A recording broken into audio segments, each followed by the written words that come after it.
మీరు చేస్తున్నదేంటి? మీరు అంటే మాటలు కావాలంటే మీరు వినండి, ఇది మాట్లాడండి.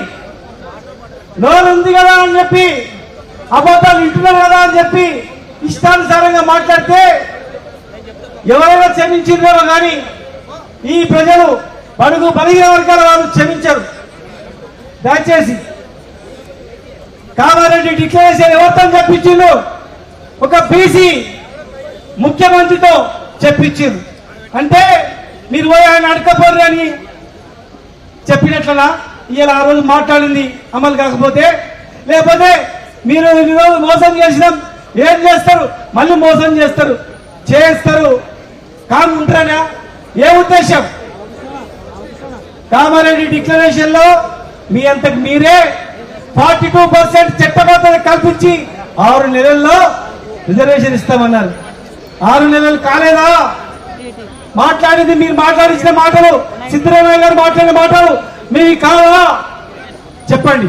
లేదంటే మేమే వేలాది మందిని కర్ణాటక పోయి సిద్ధరామయ్య గారి దగ్గర కూర్చుంటాం, దారి వస్తావా చస్తావా ఏం సంగతి తెలుసుకుందాం అని కర్ణాటక పోతాం, ఆయన అడుగుతాం. 42% ఇస్తా అని చెప్పి ఇలా మీరు మాట్లాడుతున్నది ఏమిటి? ఇలా అసెంబ్లీ తీర్మానం ఎందుకు చేసిండ్రు? చట్టాన్ని ఎందుకు తయారు చేసిండ్రు? ఈ చట్టాన్ని ప్రెసిడెంట్ ఆఫ్ ఇండియాకి ఎందుకు పంపించిండ్రు? మీరు పంపించి మళ్ళీ ఇలా క్యాబినెట్ లో తీర్మానం చేసి జీవో అంటారు. ఎవరు చెప్పిండ్రు మీకు జీవో? ఎవరు చెప్పిండ్రు? తెలంగాణ ప్రజలు చెప్పిండ్రా? బీసీ ప్రజలు చెప్పిండ్రా? జీవో ఎవరు ఏమన్నాడు? జీవో ఇచ్చి ఆర్డర్ చేస్తే మేం కేసీఆర్ గారి నాయకత్వంలో కూడా జీవో ఇచ్చిండు.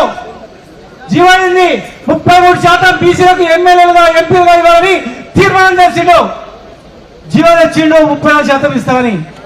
మరి ఎవరు పోయింది కోర్టుకు? ఇక రాజకీయంగా మాట్లాడినట్లయితే ఒక్కసారి ఆలోచన చేయండి. ఎంపీ రవిచంద్ర గారు దయచేసి రావాలి. ఎవరు పోయింది కోర్టుకు? స్వప్నారెడ్డి గారు అని పోయిండు. ఎవరు పంపించిండ్రు? చెప్పండి. ఆమె తప్పు కావచ్చు పాపం. ఎవరు పెట్టి కేసు వేయించారు? హైకోర్టులో కేసు వేయించారు, కొట్టేసారు. సుప్రీంకోర్టు పోయిండ్రు. టీఆర్ఎస్ ప్రభుత్వం సుప్రీంకోర్టు పోతే సుప్రీంకోర్టులో కూడా కొట్టేసిండ్రు. మరి తప్పని పరిస్థితుల్లో 50% రిజర్వేషన్ లోబడి 27%తో స్థానిక సంస్థ ఎలక్షన్ ఇచ్చినాం. ఒకసారి మన కళ్ళ ముందర జీవో చెల్లదని తెలిసిన తర్వాత పక్కన మహారాష్ట్రలో జీవో ఇచ్చి ఎలక్షన్ పోయి ఎలక్షన్ మధ్యలో ఆగిపోయిన తర్వాత కూడా అది ఉన్నాక మహారాష్ట్రలో కూడా కేసులు కొట్టేసింది.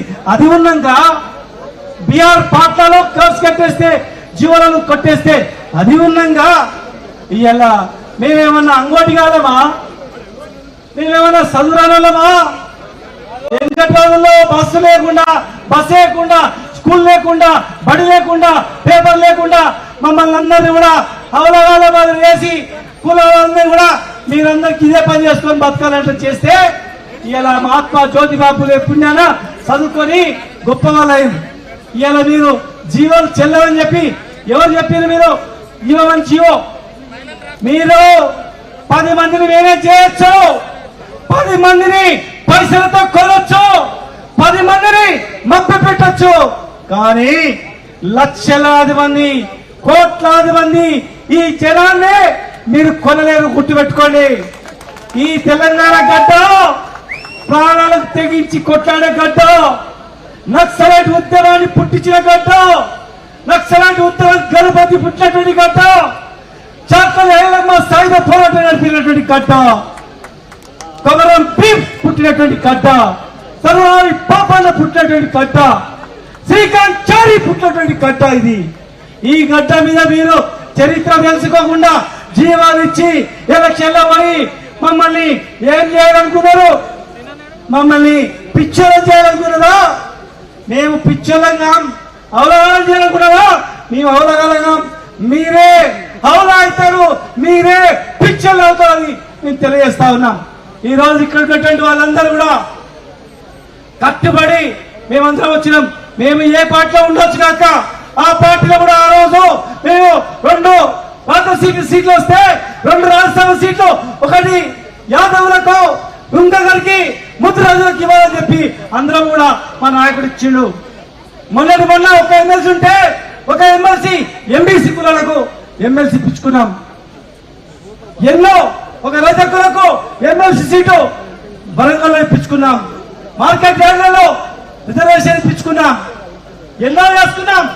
అన్నిటికన్నా వేల కోట్ల విలువైన భూమి ఆత్మగౌరవ భవనాలని ఇప్పించుకున్నాం. హాస్టల్లో ఒక బీసీ గురుకులాన్ని ప్రతి మండలానికి ఏర్పాటు చేసుకున్నాం. చదువుకొని గొప్పవాళ్ళు కావాలని మా నాయకుడు ఆ రోజు ఏమడుతుంది మీరు రాసుకురాపోండి మేము జీవో ఇస్తామని చెప్పింది. ఇది వాస్తవమా కాదా? ఇది వాస్తవం కాదా?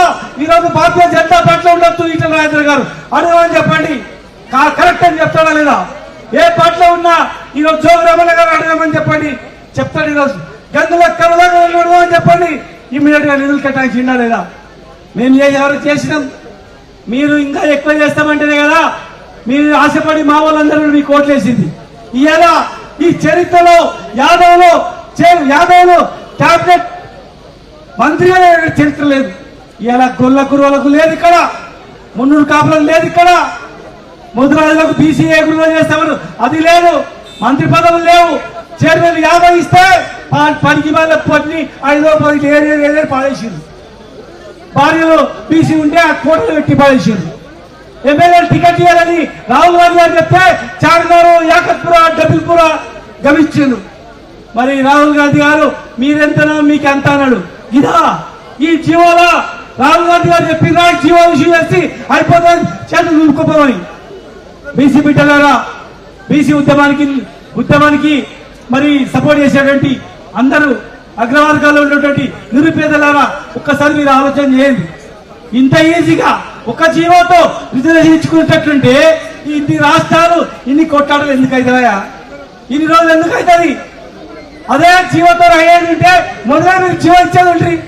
అసెంబ్లీ బట్టి చట్టం తెచ్చి రివర్స్ రావడం ఏంటి? ఎవరిని పిచ్చోని అనుకుంటున్నారు? ఇది పెద్ద మోసం. గొర్రెలకు 3 లక్షలు ఇస్తామని మోసం, గీతా కార్మికుడు చనిపోతే 10 లక్షలు ఇస్తామని మోసం, అన్ని మోసాలే. మున్నూరు కార్పొరేషన్ మోసం, ఎంబీసీ మంత్రిత్వ శాఖ ఇస్తారని మోసం. కనుక మోసం చేసి అధికారంలోకి వచ్చి కనీసం ఈ 42% రిజర్వేషన్ అని వస్తే మేము సంతోషపడే వాళ్ళం.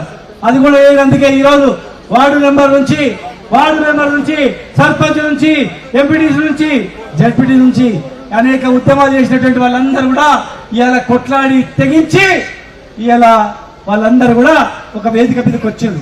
మీరు ఎన్ని అబాండాలు వేసినా దయచేసి చెప్తున్నాం, మీరు అమలు చేయకపోతే 42% చట్టబద్ధ కల్పించి ఎలక్షన్ పెట్టకపోతే ముందుగా ఏమైనా పొరపాటు చేస్తే ఖచ్చితంగా లక్షలాది మంది తరలి వస్తాం, మిమ్మల్ని రాజకీయంగా భూస్థాపితం చేస్తాం. కేసులు పెట్టి పరపెట్టి జైలులో పెట్టి ఎన్ని చేసినా మేము అందరం కూడా కొట్లాడడానికి తెలంగాణ వచ్చింది. జైల్లో పెట్టమన్నా భయపడడానికి తెలంగాణ వచ్చింది. మీ జైళ్లకు, మీ కొట్లాటలకు, మీ దొంగ కేసులకు ఖచ్చితంగా మేము భయపడం. ఖచ్చితంగా ఇచ్చి తీయాల్సిందే. నువ్వు రేపు ఎలక్షన్ గురించి జీవిస్తున్నావు అని. ఇలా ఇంజనీరింగ్ అడ్మిషన్స్ అవుతున్నాయి, మెడికల్ అడ్మిషన్స్ అవుతున్నాయి. దాంట్లో ఎందుకు నువ్వు జీవో ఇవ్వలే? 20,000 ఉద్యోగాలు చెప్పి క్యాబినెట్ తీర్మానం చేసినావు. ఆ ఉద్యోగాలకు ఎందుకు నువ్వు జీవో ఇవ్వలే? అంటే ఇవాళ అడ్మిషన్లకు జీవో ఇవ్వవు, రేపటి రిక్రూట్మెంట్ జీవో ఇవ్వవు, ఎల్లుండి కోట్ల కొట్టేదానికి జీవో ఇచ్చి చేతులు దురుపుతామంటే కాదు. ఖచ్చితంగా ఈ ప్రభుత్వమే బాధ్యత వహించాలి. ఆ ప్రభుత్వంలో ఉన్నటువంటి బీసీ నాయకులు కూడా ఖచ్చితంగా గలమెత్తాలి. మిమ్మల్ని ప్రజలు చూస్తున్నారు, గమనిస్తూనే ఉన్నారు. మీరు భయపడకండి. ఆ పార్టీలో 20-30 ఏళ్ళు పనిచేసినటువంటి నాయకులు ఉన్నారు. వాళ్ళకు కార్పొరేషన్ చైర్మన్లు వస్తలేవు, వాళ్ళకు గౌరవం లేదు, ఎమ్మెల్సీలు వస్తలేవు, మంత్రిత్వ శాఖలు లేవు. ఇచ్చిన మంత్రిత్వ శాఖ పనికి మానవిస్తున్నారు. మా శ్రీగారి గారు చెప్తున్నారు, ఆ శాఖ వచ్చింది నాకు అదృష్టమా దురదృష్టమా ఒక్క పైసా లేదని చెప్పి. మీరు మా నాయకులను ఇబ్బంది పాలు చేయాలన్నా, అబాస్ పాలు చేయాలన్నా తెలంగాణ ప్రజలు నమ్మరు. ఖచ్చితంగా ఈ 2 డిమాండ్లు నెరవేరేంత వరకు నిరంతరంగా మా ఉద్యమం కొనసాగుతుంది. ఇది అంతం కాదు, ఇది ఆరంభం అని చెప్పి మీ అందరు కూడా హెచ్చరిస్తూ మరి మీరు ఆలోచన చేయండి. ఏ నాయకుడు మీ హక్కులు తెచ్చుకున్నారు, ఏ నాయకుడు మనకు అన్నం పెట్టిడో ఆలోచన చేసుకోవాలా. అన్నం పెట్టిన నాయకునికి మనం ఖచ్చితంగా అండదండలు ఉండాలి.